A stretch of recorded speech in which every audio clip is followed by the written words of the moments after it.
नमस्कार मित्रांनो. जर तुम्हाला मानसिकदृष्ट्या मजबूत व्हायचं असेल तर आयुष्यभर हे 7 नियम लक्षात ठेवा. मित्रांनो, तुम्ही कधी मनातल्या मनाला रडून पाहिलंय का? एकटं अंधारात बसून हसत हसत आतून तुटत असल्याची जाणीव झालीये का? कधी वाटलं का मी खरंच कमकुवत आहे का? पण आज मी तुम्हाला एक सत्य थकला आहात स्वतःला सिद्ध करण्याच्या लढाईत. जीवन रोज थोडं थोडं तुटवतं. कधी स्वप्न तुटतात, कधी नाती तुटतात, कधी श्रद्धा तुटते आणि कधी आपण स्वतःवरच रागवतो. पण मानसिकदृष्ट्या मजबूत माणूस प्रत्येक वेळी पडतो आणि पुन्हा उठतो. तो पूर्णपणे तुटत नाही, कारण त्याला माहिती असतं वादळ कायमचं नसतं. आज मी तुम्हाला सांगणार आहे मनासाठी औषधासारखे 7 सोनेरी नियम. नियम 1. स्वतःशी प्रामाणिक राहा. जगाला फसवू शकतो, पण आरशातल्या नजरेला खोटं बोलू शकत नाही. मी ठीक आहे असं म्हणताना मनात वादळ असतं. पहिलं औषध म्हणजे स्वीकार. हो, मला वेदना आहे. हो, मी थकलो आहे. पण मी संपलेलो नाही. जेव्हा तुम्ही स्वतःशी सत्य बोलता तेव्हा बरे होण्याचा प्रवास सुरू होतो.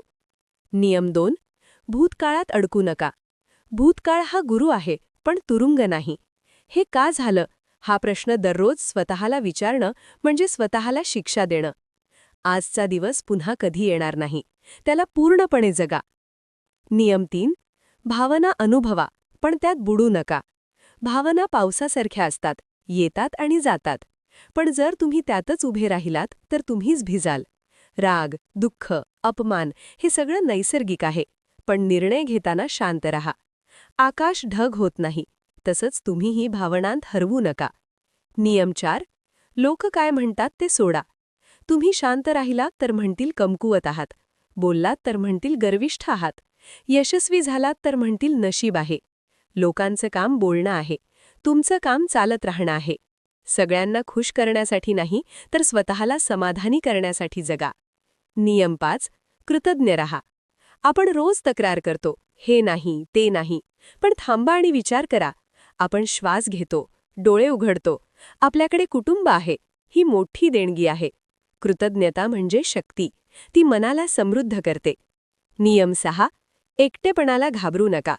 कधीकधी लोकांपासून दूर रहा, स्वतःसोबत वेळ घाला. एक कप चहा, थोडं संगीत आणि स्वतःशी संवाद. एकटेपणा शत्रू नाही, तो गुरु आहे. कारण जेव्हा तुम्ही एकटे असता तेव्हाच तुम्ही मनाशी जिंकायला शिकता. नियम 7. प्रत्येक संकटात अर्थ शोधा. संकट शिक्षा नाहीत, ती प्रशिक्षणं आहेत.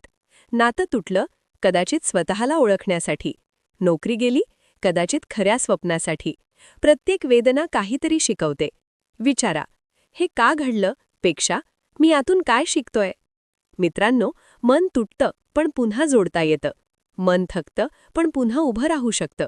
जो मन जिंकतो तो स्वतःवर राज्य करतो. जीवन दगड फेकेल, पण किल्ला बांधायचा की भिंत हा निर्णय तुमचा आहे. हे 7 नियम फक्त ऐकू नका, ते जगा.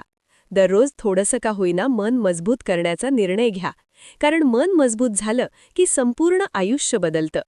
जर हा व्हिडिओ तुम्हाला आवडला असेल तर लाईक करा, शेअर करा आणि चॅनल सबस्क्राईब करा. पुन्हा भेटू एका प्रेरणादायी विचारासह. जय हिंद. धन्यवाद.